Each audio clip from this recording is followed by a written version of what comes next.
Qui sont nos voisines européennes de l'Est? Qu'ont-elles vécu? Pourquoi avons-nous parfois du mal à nous retrouver? Où en sont les droits des femmes dans ces pays? Et surtout, quels sont les mythes et les stéréotypes autour de ces femmes? Je vous propose dans l'épisode d'aujourd'hui de répondre à ces questions en déconstruisant 3 stéréotypes. Hello, c'est Estelle et vous écoutez Européenne, le podcast qui vous parle de femmes d'Europe. Aujourd'hui, je vous invite dans un épisode bonus, fruit de mes réflexions et de mes recherches. Bonne écoute. Dans le dernier épisode d'Européenne, j'ai interrogé Maria Hasanova, une artiste peintre ukrainienne qui peint la féminité à travers la représentation de vulve ou de vagin. Ensemble, on a parlé de son art, de ses inspirations, mais aussi de sa culture, de sa région d'origine, la Crimée, et de sa babouchka, sa grand-mère. Et à l'occasion de cette discussion, je me suis rendu compte que je ne connaissais pas mes voisines européennes, que je ressentais comme une distance idéologique, comme un fossé identitaire, alors qu'à bien des égards, nous nous ressemblons. Il m'a dès lors paru évident d'écrire un épisode bonus sur les idées reçues que l'on cultive en Occident à l'égard des femmes de l'Europe de l'Est. Dans cet épisode, je vous propose ma lecture propre des stéréotypes qui pèsent sur les femmes de l'Est. Je vous accompagne dans mes recherches de vérité, qui ne sont que les miennes et évidemment qui ne sont pas exhaustives, pour qu'ensemble, on apprenne à mieux se connaître. La liste des pays que je qualifie de pays de l'Est est en description. Les pays de l'Est ont des cultures archaïques où les femmes n'ont aucun droit. Ce stéréotype induit une infériorité des pays de l'Est sur les questions d'égalité entre les hommes et les femmes. Et pourtant, lors des premières vagues de féminisme à la fin du XIXe siècle, l'Europe de l'Est n'est pas épargnée, bien au contraire. Des associations féministes naissent, notamment en Bohême, en Bulgarie, en Ukraine, en Moldavie. Et c'est aussi à l'initiative de manifestations de femmes et à l'occasion de la Journée internationale de la femme que la révolution de février 1917 en Russie est lancée. Cette même année, la Russie accorde d'ailleurs le droit de vote aux femmes, ce qui est bien plus tôt que la plupart des pays de l'Ouest. Elle sera suivie en 1918 par l'Autriche, la Lettonie, l'Estonie et la Pologne. Ces pays que l'on pense donc archaïques, où les femmes n'ont aucun droit, étaient en avance au début du XXe siècle. Ce qui est également démontré par la libéralisation de l'avortement, puisque cette libéralisation est précoce dans les pays de l'Est. Par exemple, en 1956, il est légalisé en Bulgarie, Pologne, Hongrie, Roumanie, donc bien avant les pays du bloc de l'Ouest, que l'on qualifie à l'époque de pays libres. Les mouvements féministes, le droit de vote ou encore l'avortement sont des avancées donc précoces par rapport à l'Occident, mais qui s'expliquent notamment par certains courants communistes qui rejettent le principe d'infériorité de la femme et qui l'expliquent par la propriété des moyens de production par les hommes.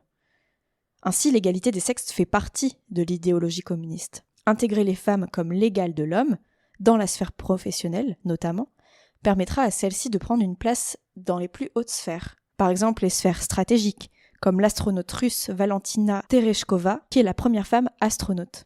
Ou encore dans les sphères sportives, lors des prouesses des athlètes féminines aux Jeux Olympiques. Ou bien diplomatiques, notamment grâce à la fondation de la Fédération démocratique internationale des femmes, en 1945, par Tsola Drakoïcheva, une femme bulgare, et par Anna Pauker, une femme roumaine. Cette fédération est notamment très intéressante puisqu'elle est au départ intimement communiste, puis elle finit par se revendiquer du mouvement. Elle promeut les droits des femmes à l'échelle internationale. Elle est aussi l'une des premières associations à aider les femmes de jeunes États issus de la décolonisation. C'est notamment lors du premier congrès mondial des femmes que cette fédération met en avant les femmes du Sud, leurs enjeux politiques, culturels, sanitaires et professionnels. En plus de regrouper des femmes venues du monde entier, d'Irak, de Cuba, du Japon, du Niger, de l'Égypte, de l'Espagne, de la Suède, etc., la Fédération démocratique internationale des femmes est l'un des premiers mouvements féministes qui intègre à ses luttes les luttes anticolonialistes. Il serait donc difficile de dire que les pays du bloc de l'Est n'ont jamais contribué à l'égalité entre les hommes et les femmes et ont toujours eu des politiques archaïques dominées par une pensée viriliste. Seulement, je pense qu'il est important de préciser que derrière ces politiques égalitaires, il y avait l'objectif de permettre aux femmes d'être avant tout des travailleuses, mais aussi des mères. En effet, le patriarcat n'était pas exclu et le rôle de la femme était à la fois de travailler pour l'État communiste, mais aussi de maintenir un foyer, telle la déesse slave Bererinia, qui est un mythe qui inscrit dans les cultures slaves la femme comme la régente du foyer, la protectrice, la mère, et dont on parle d'ailleurs avec Maria dans le dernier épisode. La chute du mur de Berlin en 1989 marque alors la fin du régime communiste et le début du capitalisme en Europe de l'Est. Un capitalisme fondé sur des valeurs traditionnelles et patriarcales qui viennent exacerber ces mythes à partir des années 90. Les femmes qui vivent alors en Europe de l'Est et qui souhaitent acquérir la culture occidentale se retrouvent avec des émissions de télé, des magazines, des spots publicitaires dont elles n'avaient pas la connaissance ni l'habitude avant, qui mettent en avant la mère modèle et en même temps la femme sexy qui soigne son apparence. Les valeurs traditionnelles et l'ordre patriarcal prédominent alors rapidement dans les mœurs. Comme conséquence, on assiste au début du recul des droits des femmes dans ces pays. C'est notamment le cas en Pologne, directement après la chute de l'État soviétique, puisque en 1993, elle restreint l'accès à l'avortement alors qu'il était gratuit et légal depuis 1956. L'avortement ne devient possible que dans 3 cas, le viol ou l'inceste, le danger de vie pour la mère et la malformation grave du fœtus. Mais depuis les retours des populismes en Europe dans les années 2010, les choses se sont aggravées et en 2020, le gouvernement Morawiecki du conservateur Mateusz Morawiecki a décidé d'enlever cette dernière possibilité, ce dernier critère quant à la légalité de l'avortement en Pologne. C'est-à-dire que le malformation du fœtus n'était plus un critère suffisant pour pouvoir se faire avorter légalement en Pologne. De plus, les associations comptent jusqu'à 100 000 personnes avortées en Pologne illégalement et de manière bénévole par les associations, alors qu'officiellement il n'y aurait pas plus de 100 avortements pratiqués par les médecins. Dernièrement, le 22 février 2024, la Pologne a fait un pas en avant, puisque les pilules du lendemain sont désormais disponibles et accessibles pour les femmes polonaises d'âge d'au moins 15 ans sans ordonnance. Mais le combat continue, puisque cette loi doit être encore débattue au Sénat polonais et promulguée par le président, qui est en ce moment conservateur. C'est donc depuis l'effondrement du bloc soviétique que de nombreux et malheureux exemples de recul des droits des femmes peuvent être cités. Ce recul se manifeste également par le nombre important de pays de l'Est n'ayant pas ratifié la Convention d'Istanbul. Cette convention est un traité international du Conseil de l'Europe qui vise à lutter contre les violences faites aux femmes. C'est le premier texte européen qui traite de la violence à l'égard des femmes et qui est contraignant. Signé par l'Union européenne et ses États membres, cette convention n'a pas encore été ratifiée par la Bulgarie, la Hongrie, la Lettonie, la Lituanie, la République tchèque et la Slovaquie. En bref, par la plupart des pays de l'Europe de l'Est. Mais la ratification de la Convention n'assure pas une politique exemplaire en matière de lutte contre les violences faites aux femmes. Effectivement, l'Ukraine a ratifié ce texte en 2022, et pourtant, la violence domestique n'est classée en infraction pénale que si son caractère systématique est officiellement établi. Ça veut dire que l'auteur doit avoir fait l'objet de procédures administratives pour violence domestique à 3 occasions distinctes minimum.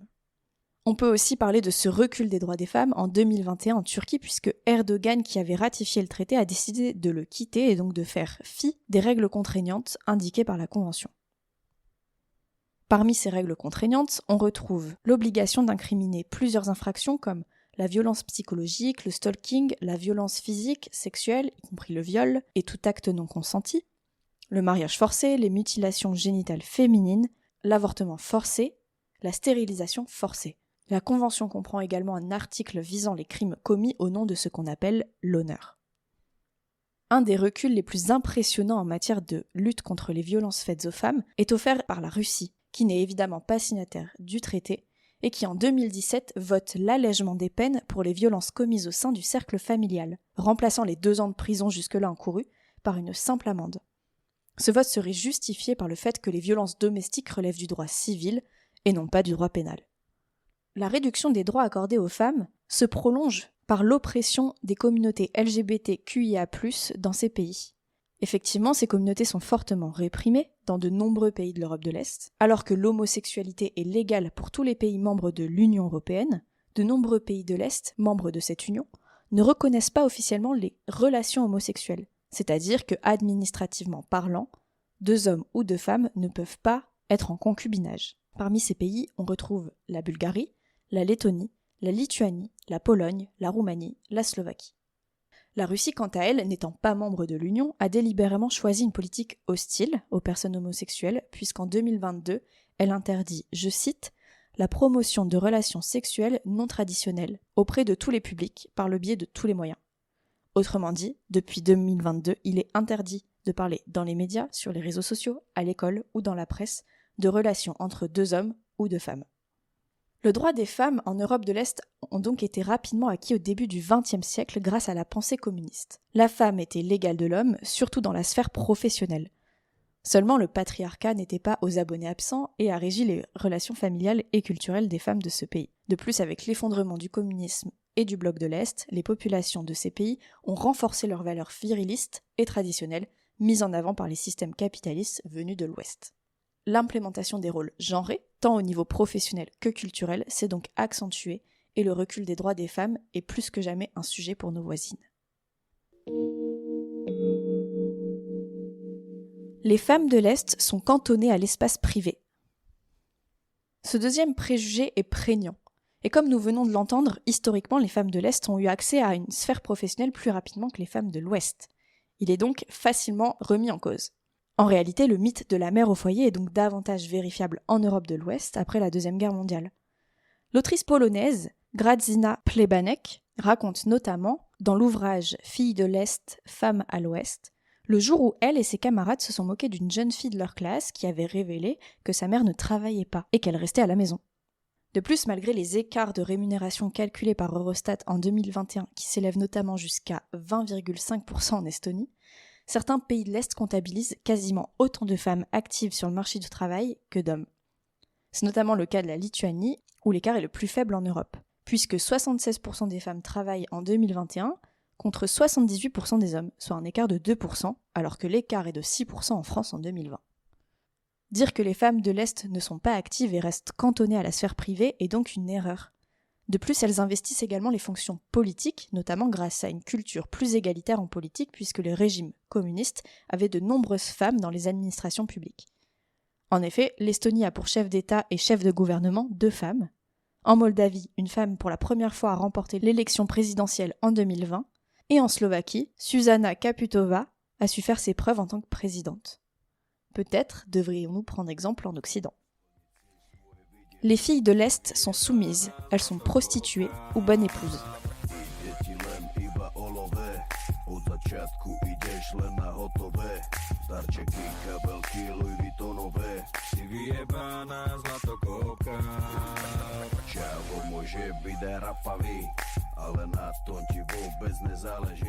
L'extrait que vous venez d'écouter est une chanson du rappeur slovaque Rytmus. Les paroles traduites sont « Tu viens d'un village malfamé, une famille pauvre. Quel décalage pour réaliser tes rêves. Une putain de croqueuse de diamants, tu deviens seule, l'argent te branche. Depuis le début, tu sais où tu vas. Cadeau, sac à main Louis Vuitton. Tu es une putain de chercheuse d'or. Le type peut être crade, tu t'en tapes.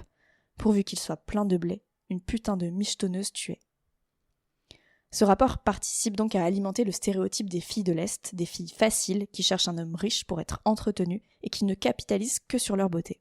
Cette vision sexualisée et racisée des femmes de l'Est est très répandue depuis les années 90 et la chute du mur de Berlin. C'est un stéréotype qui est notamment dû au premier flux migratoire vers l'Ouest, qui était majoritairement composé de femmes en quête d'un avenir meilleur, de consommation excessive et de luxe, tant revendiqué par le monde libre et le capitalisme. C'est une construction culturelle basée sur l'origine et le genre qui combine 2 minorités. Les filles de l'Est sont femmes et elles sont issues d'un flux migratoire.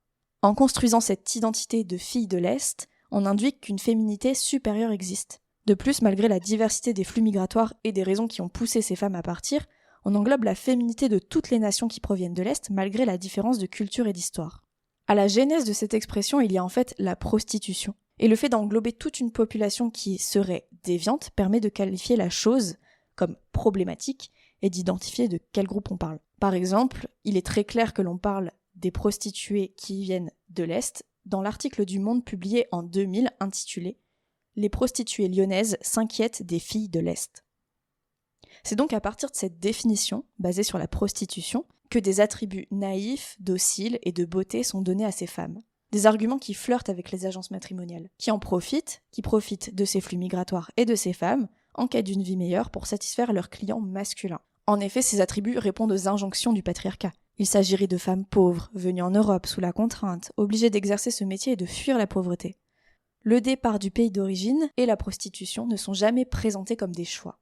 Qu'elle soit véritablement prostituée, inscrite dans une agence matrimoniale ou simplement migrante en quête d'une vie meilleure, la femme de l'Europe de l'Est est systématiquement rattachée à l'expression « fille de l'Est » et donc à une image de femme soumise par le travail du sexe ou par le mariage. Ce stéréotype est encore largement diffusé en Occident. Des expressions comme « fille de l'Est » reliées à la prostitution ou à la femme soumise ont encore afflué dans les médias suite à l'invasion de la Russie en Ukraine. Les préjugés ont la vie dure, mais il est important de rappeler que les femmes de l'Europe de l'Est ne sont pas toutes pareilles, n'ont pas toutes les mêmes aspirations, peuvent être féministes, homosexuelles, pratiquer le travail du sexe, peuvent briller par d'autres attributs que leur physique. Et finalement, ce qui compte, c'est de comprendre que cette expression « fille de l'Est » est une expression construite après la guerre froide, lorsque le capitalisme a fait surface en Europe de l'Est et que les premiers flux migratoires se sont mis en place.